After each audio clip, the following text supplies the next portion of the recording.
اہل زاویہ کی طرف سے سب کی خدمت میں سلام پہنچے۔ میرے آج کی موضوع کا نام ہے بابا کتبہ۔ میرا آج کا موضوع بہت ہی خوبصورت موضوع ہے۔ یہ ان سب لوگوں کے لیے جو اللہ کی بے شمار نعمتیں ہونے کے باوجود بھی اللہ پر توکل اور بھروسہ نہیں کرتے۔ یہ ان سب بچوں کے لیے جو اللہ کی بے شمار نعمتوں کی موجودگی میں بھی اپنی چھوٹی چھوٹی چیزیں بھی دوسروں کے ساتھ شیئر نہیں کر پاتے۔ ہمارے ساتھ رہیے گا اور ہمارے ساتھ رہنے کا بہت شکریہ۔ اس موضوع کے اندر سب سے پہلے تو اشفاق احمد صاحب نے شمالی علاقہ جات کی تعریفیں کی ہیں اور ان میں گزارے ہوئے دنوں کا ذکر کیا ہے اور ان کی خوبصورتی بیان کی ہے۔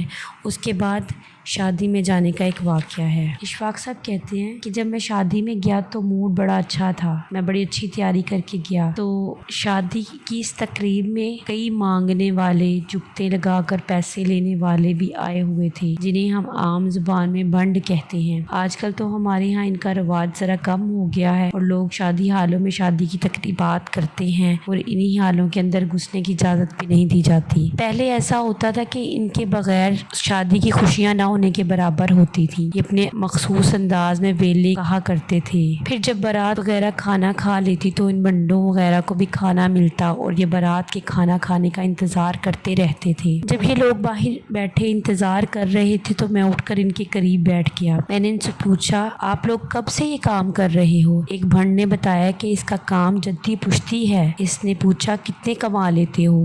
اس نے جواب دیا، صاحب دال روٹی چل جاتی ہے۔ میں نے کہا، تمہاری عمر کافی ہے، بال بھی سفید آ چکی ہیں، لیکن میں دیکھ رہا ہوں کہ تم کافی لوگوں کی نسبت خوش ہو۔ تمہارے چہرے سے نہیں لگتا کہ تم زندگی سے مایوس ہو، لیکن کیا یہ مصنوعی ہے؟ وہ بولا، صاحب ہنس کر یا رو کر زندگی تو گزارنی ہے۔ اگر روئیں گے تب بھی گزرے گی، ہنسیں گے تب بھی گزرے گی۔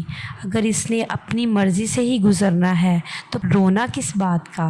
خواتین و حضرات، اس کی اس بات سن کر مجھے لگا کہ یہ میرے سمیت ان لاکھوں لوگوں سے خوش قسمت ہے جو سب کچھ ہوتے ہوئے بھی کچھ نہ ملنے کا روگ لیے بیٹھے رہتے ہیں۔ اب مجھے وہ پہلے سے زیادہ اچھا لگنے لگا۔ میں نے کہا، تمہارے کتنے بچے ہیں؟ وہ کہنے لگا، صاحب اللہ جنت نصیب کرے، بیوی فوت ہو چکی ہے، 2 بیٹے ہیں، ان کی شادی ہو چکی ہے اور وہ اسی پیشے سے منسلک ہیں۔ ایک بیٹی جوان ہے لیکن اس کی شادی نہیں کی۔ میں نے کہا، یہ تو تمہارا فرض ہے کہ اس کی شادی کرو۔ وہ بولا، صاحب جی بیٹی کی شادیاں پیسوں سے ہوتی ہیں، چاہے کوئی کتنا ہی غریب کیوں نہ ہو، اس سے جہیز مانگا جاتا ہے، لیکن صاحب جی میں پھر بھی خدا کے گھر سے مایوس نہیں، اس کی شادی بھی خدا نے چاہا تو ہو ہی جائے گی، میرا خدا پر بھروسہ ہے۔ میں اس کی بات سن کر روحانسا سا ہو گیا اور اپنے ہی آپ پر کڑنے لگا کہ وہ شخص جو نہ ایم اے پاس تھا اور نہ ہی اس نے کسی یونیورسٹی سے کوئی ڈگری لے رکھی تھی، اس کا اپنے خدا پر کس قدر ایمان اور یقین پختہ تھا،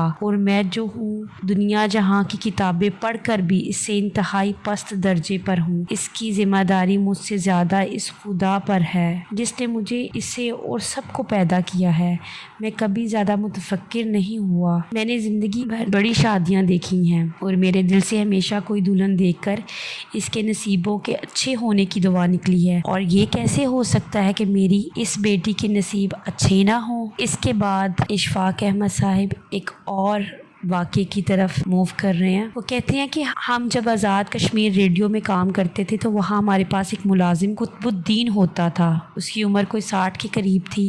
ہم اسے بابا کتبہ کہا کرتے تھے۔ وہ بڑا اچھا بابا تھا، ہمارا بڑا خیال رکھتا تھا۔ وہ اپنی موج میں مست رہتا تھا، بہت کم بات کرتا تھا۔ اس نے کبھی ہم سے رقم وغیرہ کا تقاضا نہیں کیا۔ ہم سمجھتے تھے کہ شاید وہ پیسے وغیرہ مانگنے سے شرماتا ہے یا اس کے دل میں یہ بات ہے کہ اگر اس نے بڑی تنخواہ سے بڑھ کر رقم کا تقاضا کیا تو ہم ناراض ہو جائیں گے، اس لیے ہم جب بھی کبھی لاہور آتے یا مارکیٹ جاتے تو اس کے لیے کوئی نہ کوئی چیز لے لیتے۔ یہ ذہن میں ہوتا کہ وہ خوش ہو جائے گا اور ہماری خدمت کا بھار محسوس نہیں کرے گا۔ ایک عید پر جب ہم واپس آنے لگے تو ہم نے سوچا بابے کتبے کو اپنی روانگی کے بارے میں بتا دیتے ہیں اور اسے دفتر کی چابیاں وغیرہ بھی دے دیتے ہیں۔ اتنے میں بابا کتبہ دوڑتا ہوا وہاں آ گیا۔ اس کا سانس پھولا ہوا تھا اور اس نے کہا، مجھے ڈر لگتا ہے کہ کہیں آپ چلے ہی نہ گئے ہو۔ اس کے ہاتھ میں ایک شاپر تھا۔ اس نے وہ ہماری طرف بڑھایا اور کہنے لگا، صاحب جی ناراض نہ ہونا، یہ تھوڑی سی چیزیں ہیں، یہ آپ میری طرف سے ساتھ لے جائیے گا اور آپ لوگوں کے بچوں کے لیے ہیں۔